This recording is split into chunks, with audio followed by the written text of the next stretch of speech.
So hey everyone, welcome back to your own channel. तो अभी हम बात करने वाले हैं बहुत ही इंटरेस्टिंग और बहुत ही ज़्यादा इम्पॉर्टेंट चैप्टर के बारे में, जिसका नाम है rational number.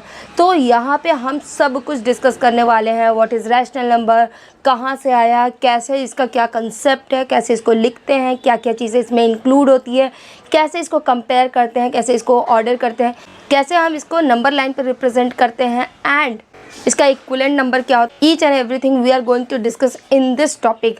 So yes, without a further delay let's start today's video. तो सबसे पहले अगर हम बात करें रैशनल नंबर की कि रैशनल नंबर होता क्या है, तो रैशनल नंबर सिंपल, अगर कोई दो इंटीजर हमारे पास हैं तो उसका जो फ्रैक्शन होता है, सपोज हमारे पास दो इंटीजर है p और q, ठीक है, इसका जो फ्रैक्शन होगा, तो फ्रैक्शन मतलब p बाई q, तो यही हमारा रैशनल नंबर होता है। बट यहाँ पे एक कंडीशन होता है कि q should not be equals to 0। Now let's come to the concept. इसका कंसेप्ट क्या है, ठीक है। कंसेप्ट के बारे में अगर हम बात करें तो सबसे पहले हम बात करेंगे नेचुरल नंबर की कि नेचुरल नंबर होता क्या है। तो natural number is nothing but the counting number, मतलब जहाँ से हमारी काउंटिंग स्टार्ट होती है। तो काउंटिंग स्टार्ट होती है 1 से, तो 1 2 3 4 एंड सो ऑन। अब इसके बाद हम बात करते हैं होल नंबर की। तो होल नंबर में 0 आता है, उसके बाद जितने भी नेचुरल नंबर होते हैं वो सारे के सारे क्या कहलाएंगे, होल नंबर, मतलब 0 1 2 3 4 एंड सो ऑन, राइट। तो ये सारे के सारे नेचुरल नंबर आपके होल नंबर में आते हैं। अब उसके बाद बात हम करते हैं इंटीजर की। तो इंटीजर में सारे के सारे नेचुरल नंबर भी आते हैं, होल नंबर भी आते हैं। उसके बाद जितने भी नेगेटिव नंबर हैं वो सारा आता है, मतलब नेचुरल नंबर आता है, होल नंबर आता है और उसके अलावा नेगेटिव नंबर आता है। बट फ्रैक्शन और डेसिमल इसमें नहीं आता है, ठीक है। अब इसके बाद हम बात करते हैं रैशनल नंबर की।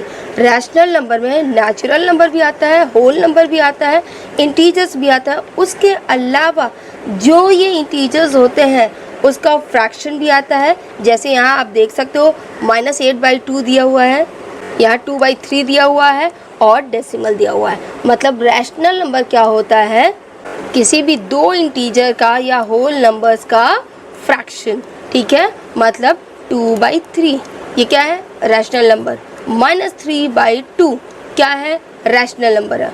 ओके विद दैट, यहाँ कुछ एग्जाम्पल देख लेते हैं। -7/2। अब यहाँ देखेंगे -7 जो है वो कैसा इंटीजर है, नेगेटिव इंटीजर। 2 क्या है, पॉजिटिव इंटीजर। रैशनल नंबर क्या बोलता है कि इंटीजर का फ्रैक्शन, तो -7/2 ये क्या हुआ, आपका रैशनल नंबर हुआ। Okay with that. अब 4/5 है, तो 4 भी और 5 भी दोनों ही कैसा इंटीजर है, पॉजिटिव इंटीजर है। या अलग अलग हम बात करें तो दोनों ही अलग अलग होल नंबर्स है या नेचुरल नंबर है, ठीक है। तो इसका जैसे ही फ्रैक्शन लग गया, बन गया, तो ये क्या बना, रैशनल नंबर। इसी तरीके से 1/3 अगर देखोगे, दोनों क्या है, पॉजिटिव इंटीजर्स हैं। पॉजिटिव इंटीजर को जब भी हम फ्रैक्शन के फॉर्म में चेंज कर देंगे वो बन जाएगा रैशनल नंबर। यहाँ आप देख सकते हैं -1/8, मतलब ये क्या है, नेगेटिव इंटीजर, पॉजिटिव इंटीजर दोनों का आपका जब फ्रैक्शन हुआ तो वो बन गया रैशनल नंबर, सिंपल। अब हम बात करेंगे टाइप्स ऑफ रैशनल नंबर की कि रैशनल नंबर के कितने टाइप्स होते हैं। तो यहाँ पे रैशनल नंबर के 2 टाइप्स होते हैं। एक होता है पॉजिटिव रैशनल नंबर और एक होता है negative rational number. Positive rational number में कौन सा आएगा, तो पॉजिटिव रैशनल नंबर में जो भी फ्रैक्शन होगा, अगर दोनों के दोनों नंबर्स का जो साइन है वो सेम होगा तो उसको हम बोलेंगे पॉजिटिव रैशनल नंबर। मतलब जैसे हम 2/3 बोल सकते हैं। अब 2 के सामने अगर कोई साइन नहीं है, दैट मीन्स प्लस हिडन है, यहाँ पे भी प्लस हिडन है, तो दोनों साइन सेम है, तो ये क्या आया, पॉजिटिव रैशनल नंबर। मान लीजिए -2/-3 है, तो दोनों ही साइन सेम है, तो ये भी क्या आ जाएगा, पॉजिटिव रैशनल नंबर। अच्छा, -2 है, -3 है, तो ये क्यों पॉजिटिव है जबकि देखने में तो नेगेटिव लग रहा है, क्योंकि आपको पता है कि जब भी फ्रैक्शन में हमारे पास नेगेटिव ऊपर और नेगेटिव नीचे होता है, तो अगर हम इसको चाहें तो हम इसको क्या कर सकते हैं, कैंसिल आउट कर सकते हैं। तो at the end of the day ये क्या हो जाएगा, पॉजिटिव हो जाएगा। दैट इज़ वाई हम ये बोल सकते हैं पॉजिटिव रैशनल नंबर में कि अगर फ्रैक्शन का दोनों के दोनों ही साइन सेम है तो उसको हम बोलते हैं पॉजिटिव रैशनल नंबर। इसी का जस्ट अपोजिट होता है आपका नेगेटिव रैशनल नंबर। मतलब -2/3, एक आपका नेगेटिव है, एक आपका पॉजिटिव है, डिफरेंट साइन। ओके, हम यहाँ पे बोल सकते हैं डिफरेंट साइन, ठीक है। डिफरेंट साइन वाला जो भी फ्रैक्शन होगा उसको हम बोलते हैं नेगेटिव रैशनल नंबर। -2/3 हो गया, या 3/-3 हो गया, या प्लस 2/-3 हो गया, ठीक है। तो आप देख रहे हो कि दोनों ही नंबर्स के जो साइन है वो डिफरेंट है, तो ऐसे जो रैशनल नंबर होंगे उसको हम नेगेटिव रैशनल नंबर बोलते हैं। अब बात करते हैं हम स्टैंडर्ड फॉर्म की। तो हमने फ्रैक्शन में बहुत बार पढ़ा हुआ है सिंपलेस्ट फॉर्म। सिंपलेस्ट फॉर्म मतलब किसी भी फ्रैक्शन का जो सिंपलेस्ट फॉर्म होगा। सिंपलेस्ट फॉर्म क्या होता है किसी भी फ्रैक्शन का, कि जब भी हम उसको डिवाइड करना शुरू कर रहे हैं या सॉल्व करना शुरू कर रहे हैं तो हम तब तक सॉल्व करते हैं जब तक कि उन दोनों नंबर्स के बीच कोई भी कॉमन फैक्टर नहीं बचता है। ओके, मतलब 2/3 इज़ अ सिंपलेस्ट फॉर्म। क्यों? क्योंकि ना ही 2 और 3 किसी भी कॉमन फैक्टर अपार्ट फ्रॉम 1 के अलावा किसी भी कॉमन फैक्टर इनके बीच नहीं है जिससे ये कट सके नेक्स्ट। ओके, यहीं पे अगर मैं बात करूँ 4/6, 4 और 6 के बीच में एक कॉमन फैक्टर है 1 के अलावा, क्या? 2, ठीक है। तो 2 जा 4, 2 3 जा 6। तो सिंपलेस्ट फॉर्म की जब भी बात करते हैं हम हमेशा ये देखते हैं कि जो भी हमारे न्यूमरेटर और डिनोमिनेटर हैं उनके बीच कोई भी कॉमन फैक्टर्स नहीं होना चाहिए अदर देन 1 तो हमेशा ही होता है। ओके, और जो हमारा डिनोमिनेटर होता है वो हमेशा कैसा होना चाहिए? पॉजिटिव होना चाहिए। मतलब अगर आपके पास कोई फ्रैक्शन आया 2/-3, ओके, तो आपको क्या करना है? फाइनल आंसर में आप क्या लिखोगे? माइनस बाहर लगा दोगे, ठीक है, 2/3। ओके विद दैट, तो हमेशा आपका डिनोमिनेटर क्या होना चाहिए? पॉजिटिव, ठीक है। आई होप ये समझ में आ गया होगा कि न्यूमरेटर और डिनोमिनेटर के बीच में कोई भी कॉमन फैक्टर नहीं होना चाहिए अदर देन 1, हमें पता है। इसका मतलब ये हुआ कि वो क्या होंगे? को प्राइम होंगे आपस में। ओके, जिसको भूल गया होगा कि को प्राइम क्या होता है तो उसके लिए मैं बता दूं कि दो नंबर सेट टू बी को प्राइम या relatively prime if they do not have any common factor other than 1। जैसे 2/3 में कॉमन फैक्टर क्या है? 1, तो हम बोल सकते हैं कि ये हमारा क्या है? को प्राइम फैक्टर है। अगर हम 4 और 6 की बात करें तो क्या ये को प्राइम है? नो। क्यों? क्योंकि यहाँ पे 1 के अलावा 2 भी इसका क्या है? कॉमन फैक्टर्स हैं। Okay with that, hope it is clear. Okay, को प्राइम नंबर्स के अगर आप कुछ एग्जाम्पल देखना चाहो तो आप देख सकते हो 3 और 4। तो 3 का फैक्टर क्या है? 1 और 3। 4 का फैक्टर क्या है? 1, 2 एंड 4। तो इन दोनों के बीच में क्या कॉमन है? 1। तो ये आपस में क्या हुआ? को प्राइम फैक्टर।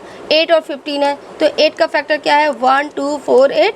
15 का फैक्टर क्या है? 1, 3, 5, 15। ओके, तो इन दोनों के बीच में क्या कॉमन है? सिर्फ 1। तो ये भी आपस में क्या है? को प्राइम नंबर्स हैं। It was just for the revision purpose. अब हम बात कर लेते हैं स्टैंडर्ड फॉर्म की, और यहाँ पे कुछ एग्जांपल्स हैं। हम देखेंगे कि ये आपस में स्टैंडर्ड फॉर्म है या नहीं है, ठीक है। तो 2/3, जैसे कि हमने ऑलरेडी बात की, 2/3 इसमें कोई भी कॉमन फैक्टर नहीं है अपार्ट फ्रॉम 1, तो ये सिंपलेस्ट फॉर्म है हमारा। -4/6 में आप देख रहे हो 2 जो है अपार्ट फ्रॉम 1, यहाँ पे 2 कॉमन फैक्टर है, तो 2 जा 4 और 2 3 जा 6 माइनस, राइट। तो ऑब्वियसली हम इसको जब सिंप्लीफाई करेंगे तो -2/3 आएगा। अब ये स्टैंडर्ड फॉर्म में कन्वर्ट हो गया है, राइट। इसी तरीके से 8/-12 है, तो यहाँ पे भी आपको दिख रहा है कि 4 कॉमन फैक्टर है यहाँ पे। तो 4 से आप डायरेक्टली भी काट सकते हो, या अगर आपका मन करे तो पहले 2 से काटो एंड देन 4 से काटो, ठीक है। तो 4 से हमने अगर काटा इसको तो 2 - 3। और सिंपलेस्ट फॉर्म में हमेशा एक और क्या डेफिनेशन होता है कि जो डिनोमिनेटर होना चाहिए वो कभी भी नेगेटिव नहीं होना चाहिए। तो इसका फाइनल आंसर क्या आएगा? -2/3। अब ये स्टैंडर्ड फॉर्म में है। अब देखिए 0/5 का स्टैंडर्ड फॉर्म क्या होगा? 0। यहाँ पे हम कुछ ऐसे भी एग्जाम्पल देख सकते हैं कि जो स्टैंडर्ड फॉर्म नहीं है। 4/8, क्या ये हमारा स्टैंडर्ड फॉर्म है? तो जब तक इसको हम सिंप्लीफाई नहीं करेंगे ये स्टैंडर्ड फॉर्म में नहीं है। अगर सिंप्लीफाई करेंगे तो ये 1/2 आएगा। अब ये स्टैंडर्ड फॉर्म में है। यहाँ देखिए 6/-9 है, तो डिनोमिनेटर नेगेटिव है और उसके अलावा भी ये कट सकता है, 3 से कट सकता है। 3 2 जा 6, 3 3 जा 9, राइट। तो यहाँ पे अगर हम इसको रीराइट करें एज अ -2/3 तब ये हमारा क्या है? स्टैंडर्ड फॉर्म में आ जाएगा। अब बात करते हैं हम नंबर लाइन की, कि रैशनल नंबर को हम नंबर लाइन पे कैसे रिप्रेजेंट करेंगे। बट उससे पहले थोड़ा सा हम बेसिक देख लेते हैं कि सपोज़ हमारे पास ये नंबर लाइन है और हमें पता है कि नंबर लाइन हमेशा जो उसका मिड पॉइंट होता है वो क्या होता है? 0 होता है, ठीक है। अब 0 के बाद अगर हम बात करें तो 1 2 3 4 एंड सो ऑन, ठीक है। तो हम अगर 0 के राइट साइड की बात करें तो राइट साइड में हम हमेशा कौन सा नंबर लिखते हैं? पॉजिटिव नंबर लिखते हैं। और इन लेमन लैंग्वेज जब भी हम इस पर कोई भी ऑपरेशन परफॉर्म कर रहे होते हैं तो हम बोलते हैं मूव फॉरवर्ड, आगे बढ़ना, राइट। और लेफ्ट, और ज़ीरो के लेफ्ट साइड में जब जाते हैं हम तो हम इसको क्या बोलते हैं, move backward, right, move backward. और इस तरफ हम नंबर लाइन पे क्या शो करते हैं, नेगेटिव इंटीजर्स हम शो करते हैं, या अभी हम रैशनल नंबर की बात करेंगे तो हम उसको शो करेंगे, बट अभी मैं थोड़ा बेसिक बता रही हूँ आपको, ठीक है। तो यहाँ पे देखिए 1 2 3 4 एंड सो ऑन लिखा हुआ है। तो सबसे पहला टर्म होता है यूनिट। What is unit? जब भी हम बात करते हैं यूनिट की तो जो भी दो नंबर है उनके बीच का जो ये गैप होता है ना, उसको हम बोलते हैं यूनिट। जैसे अगर हमें बोलना है कि we have to move 3 unit forward, right, from the zero suppose, तो हम ऐसे नहीं काउंट करेंगे 1 2 3, हम ऐसे काउंट करते हैं 1 2 and 3, okay, 1 unit 2 unit 3 unit, okay with that. Apart from that हम अगर बात करें नेगेटिव इंटीजर्स की या नेगेटिव नंबर्स की, तो जो भी आप देखिए यहाँ पे 0 मिड पॉइंट होता है, तो अगर 1 यहाँ है तो उसका जस्ट अपोजिट मतलब नेगेटिव नंबर इक्वल डिस्टेंस पे इस साइड होगा। जितना 0 से 1 का डिस्टेंस होगा उतना ही 0 से -1 का डिस्टेंस होगा। जितना 0 से 2 का मतलब +2 का डिस्टेंस होगा उतना ही 0 से -2 का डिस्टेंस होगा, राइट। मतलब तो ये सारे के सारे जो नंबर होते हैं एक तरीके से आपस में मिरर इमेज होते हैं, ओके। मिरर इमेज मतलब अगर यहाँ 1 है तो यहाँ -1 है, यहाँ 2 है तो यहाँ -2 है, यहाँ 3 है तो यहाँ -3 है, यहाँ 4 है तो यहाँ -4 है, एग्जैक्ट इक्वल डिस्टेंस पे होंगे। इसीलिए हम बोलते हैं कि जितने भी पॉजिटिव एंड नेगेटिव नंबर्स होते हैं वो सारे इक्वी डिस्टेंस होते हैं, इक्वी डिस्टेंस होते हैं, सेम डिस्टेंस पे होते हैं, ओके विद दैट। होपफुली इतना समझ में आ गया होगा। अब हम अगर बात करें कि रैशनल नंबर को अगर हमें नंबर लाइन पे रिप्रेजेंट करना है, सपोज हमारे पास एक नंबर है 2/3, इसको अगर हमें नंबर लाइन पे रिप्रेजेंट करना है तो हम कैसे करेंगे? सबसे पहले हम अपना नंबर लाइन बनाएंगे, ठीक है। बीच में आपका क्या रहेगा, 0।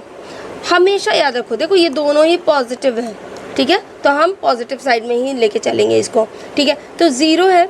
अब 2/3 फ्रैक्शन का जो हमारा बेसिक डेफिनेशन होता है वो क्या होता है कि a part of a whole, मतलब पूरा अगर हम बात करें उसका एक छोटा सा पार्ट। पूरा कौन सा होता है? जो डिनोमिनेटर में होता है। तो यहाँ पूरा पार्ट कितना है? देखो 3 पार्ट। दैट मीन्स इस नंबर लाइन पे हम कितने पार्ट करने वाले हैं? 3 पार्ट करने वाले हैं। ये देखिए 1 2 और ये 3, ओके। अब क्योंकि ये फ्रैक्शन है, ठीक है, तो हम इसको लिखेंगे कैसे? हम इस तरीके से लिखेंगे, नीचे हम फ्रैक्शन लगा देंगे, 1/3 2/3 3/3 और 3/3 आपस में कट जाएंगे तो हम लास्ट में 1 लिख सकते हैं, ओके विद दैट। अब हमें यहाँ क्या रिप्रेजेंट करना है? यहाँ रिप्रेजेंट करना है हमें 2/3, तो सिंपल 2/3 कहाँ आएगा? यहाँ। अब मान लीजिए हमें 4/5 को रिप्रेजेंट करना है, तो हम क्या करेंगे? अभी भी यहाँ पे क्या है? पॉजिटिव है, ठीक है, तो हम पॉजिटिव को ही लेके चल रहे हैं, ठीक है। तो यहाँ पे 0 हुआ। यहाँ पे कितने पार्ट बनेंगे इस नंबर लाइन के? 5 पार्ट्स। क्यों? होल। टोटल नंबर क्या है? टोटल ये 5 है, छोटा सा पार्ट क्या है? ये 4 है, ठीक है। टोटल क्या है? 5, तो 5 पार्ट्स होंगे, 1 2 3 4 एंड 5। इसके बाद हम क्या करेंगे? जो फ्रैक्शन में है, जो टोटल है, जो डिनोमिनेटर है, उसको हम यहाँ पे लिख देंगे। तो 1/5 2/5 3/5 4/5 और 5/5, या यहाँ हम लिख सकते हैं 1, यहाँ पे हम 1 लिख सकते हैं। अब अगर हमें 4/5 शो करना है तो हम किस पे जाएंगे? हम इस वाले को डिनोट कर देंगे। I hope it is clear to you. अब बात करते हैं हम comparing and ordering rational number. बहुत सिंपल है। ये देखिए, हमने ये नंबर लाइन खींचा, ठीक है, हमने ये नंबर लाइन बनाया, यहाँ पे 0 है और इधर जितना भी होगा वो क्या होगा? पॉजिटिव नंबर होगा। इधर जितना भी होगा वो क्या होगा? नेगेटिव नंबर होगा। हमेशा याद रखो, जो पॉजिटिव नंबर होता है वो 0 और नेगेटिव से बड़ा होता है। मतलब ये जो होगा पॉजिटिव नंबर, ये बड़ा होगा किससे? पहले तो 0 से, फिर उसके बाद ये नेगेटिव नंबर से बड़ा होगा। और इसके बाद अगर हम बात करें ज़ीरो से, तो ज़ीरो जो होगा वो बड़ा होगा किससे, नेगेटिव नंबर से, बट ये छोटा होगा किससे, पॉजिटिव नंबर से, और जो नेगेटिव होगा वो सबसे छोटा होगा। तो जब भी आपके पास दो साइन आए, जैसे एक एग्जांपल मैं लेके बताती हूँ। सपोज आपके पास एक एग्जांपल आया -2946 और 3, और इसमें से पूछे कि कौन सा नंबर बड़ा है। तो यहाँ पे आप देख रहे हो दो साइन है, एक नेगेटिव और एक है हिडन पॉजिटिव। ओके, तो आपको नंबर नहीं देखना है, आपने देखा माइनस, यहाँ पे प्लस, तो कौन सा बड़ा होगा, प्लस बड़ा होगा। Don't fall in the trap कि यहाँ पे नंबर 2946 है, बड़ा है, नो, राइट। इसी तरीके से मान लो -3 है और यहाँ पे 3 है, ठीक है, नंबर बराबर है, लेकिन आप देख रहे हो साइन दो ऑपोजिट है, माइनस है और प्लस है, कौन बड़ा होता है, प्लस वाला। इसी तरीके से मान लो -3 है और 0 है, ठीक है, तो माइनस और 0 में कौन बड़ा होता है, 0 बड़ा होता है। Don't look into the numbers, number हम तब देखेंगे जब वो सेम साइन का होगा, जैसे -39 -40। अब देखिए ये सेम नंबर है, तो अब इसमें हमें देखना पड़ेगा कि कौन सा बड़ा है कौन सा छोटा है। मान लीजिए एक और क्वेश्चन है 39 और 40, अब इसमें कौन सा बड़ा है कौन सा छोटा है, तो यहाँ देख रहे हो दोनों ही पॉजिटिव साइन है, तो obviously we have to look into it, right. तो यहाँ पे हम देखेंगे कि नंबर क्या है, पॉजिटिव पॉजिटिव है, ठीक है, तो ऑब्वियसली 40 बड़ा है। अब यहाँ पे देखिए नेगेटिव वाले साइन में क्या होता है, जो देखने में बड़ा लगता है वो एक्चुअली में छोटा होता है। क्यों, क्योंकि वो ज़्यादा क्लोज होता है 0 के। ओके, तो जो देखने में छोटा लगता है वो बड़ा होता है।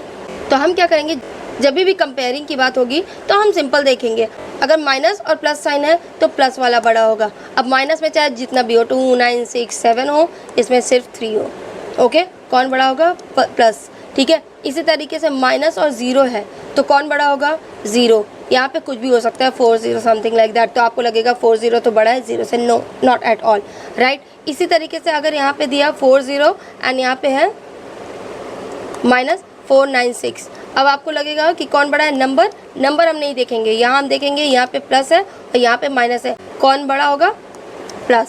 ओके विद दैट, ना एक चीज़ और देख लेते हैं। मान लीजिए एक नंबर है 0, यहाँ है 49, तो कौन बड़ा होगा, ऑब्वियसली पॉजिटिव सबसे बड़ा होता है।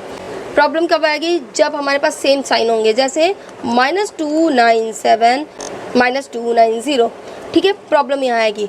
अब यहाँ पे आपको दिख रहा है कि दोनों ही साइन क्या है, सेम है, तो अब हम नंबर को कंपेयर करेंगे। ओके, तो यहाँ पे 2 है 2 है, 9 है 9 है, 0 है 0, राइट। ओके, तो अब हम नंबर को कंपेयर करेंगे। तो यहाँ पे हम क्या देखते हैं, नेगेटिव नंबर्स में जो देखने में छोटा होता है वो एक्चुअल में बड़ा होता है, ठीक है। तो देखने में इन दोनों में कौन छोटा है, 290, तो यही बड़ा है। और इसका सिंपल कंसेप्ट क्या है कि सपोज़ हमने ये नंबर लाइन बना दिया, ठीक है, 0, ठीक है, -1 -2 -3 -4, तो आप देखिए कौन सा नंबर 0 के ज़्यादा करीब है। तो ये जो -1 है वो सबसे बड़ा होगा नेगेटिव नंबर्स में, क्यों, क्योंकि -1 0 के ज़्यादा क्लोज है। इसी तरीके से -2 अपार्ट फ्रॉम -1 उसके बाद सबसे बड़ा नंबर होगा, क्यों, क्योंकि -2 0 के ज़्यादा क्लोज है, राइट। तो इस तरीके से हम देखते हैं, इसीलिए इसका छोटा सा कंसेप्ट है, जो देखने में बड़ा लगता है वो एक्चुअल में छोटा होता है नेगेटिव के केस में। अब बात करते हैं हम एब्सोल्यूट वैल्यू की। एब्सोल्यूट वैल्यू की अगर हम बात करें तो हम ये नहीं देखते हैं कि वो नंबर जो है वो पॉजिटिव है या नेगेटिव है, उसका रिजल्ट हमेशा पॉजिटिव आता है, ठीक है। तो absolute value of a number is the distance from 0 on the number line regardless of direction, ये पॉजिटिव है या नेगेटिव है, ठीक है। तो एब्सोल्यूट वैल्यू जो होगा वो हमेशा क्या आएगा, पॉजिटिव आंसर उसका आएगा, ठीक है। We write it using vertical bars, कैसा बार हम बनाते हैं, ऐसा, उसके अंदर क्या लिखते हैं, नंबर। मान लीजिए ये 3 है, what would be the absolute value of this 3, तो ये सिर्फ 3 होगा, ओके। तो अगर एब्सोल्यूट वैल्यू की हम बात करें तो हमेशा उसका आंसर क्या आता है, पॉजिटिव में आता है। हम उसको रिप्रेजेंट कैसे करते हैं, 2 वर्टिकल लाइंस के अंदर अपना नंबर लिख लेते हैं, ओके। अगर जैसे यहाँ देखिए एब्सोल्यूट वैल्यू ऑफ 7 क्या होगा, 7 होगा, ऑलरेडी पॉजिटिव है, हमें कुछ चेंज करने की ज़रूरत नहीं है। यहाँ देखिए नेगेटिव में है एब्सोल्यूट वैल्यू ऑफ 7, ठीक है, -7 है, तो एब्सोल्यूट वैल्यू ऑफ -7 क्या होगा, ये 7 होगा। हम क्या करेंगे, सिंपली रिमूव कर देंगे माइनस साइन को। 0 का तो 0 ही होगा, वो न्यूट्रल होता है। 5/6 का 5/6 होगा, लेकिन एब्सोल्यूट वैल्यू ऑफ -5/6 का क्या आंसर होगा? 5/6। ओके, मतलब हम क्या करेंगे, चाहे जो भी एब्सोल्यूट वैल्यू हमें निकालना है उसका जो फाइनल आंसर होगा वो हमेशा पॉजिटिव नहीं होगा। ओके, जो एब्सोल्यूट वैल्यू होता है एक वो मिरर की तरह होता है जो आपका हमेशा पॉजिटिव साइड दिखाता है। आप अगर अपना भी मिरर देखते होगे तो आपको कुछ नेगेटिव नहीं दिखता होगा, आप क्या देखते हो, अपना पॉजिटिव साइड देखते हो। तो absolute value is like a mirror, it only shows the positive face of a number. Simple. So I hope कि आपको सब कुछ समझ में आया होगा। Now I think you are good to go, you can do more and more practice. जितना practice करोगे उतने ज़्यादा क्वेश्चंस रेज होंगे, जितने ज़्यादा क्वेश्चंस होंगे उतना ज़्यादा आप आंसर एक्सप्लोर करोगे and definitely you are going to get the answer. So yeah that is it from my side, do more and more practice and enjoy.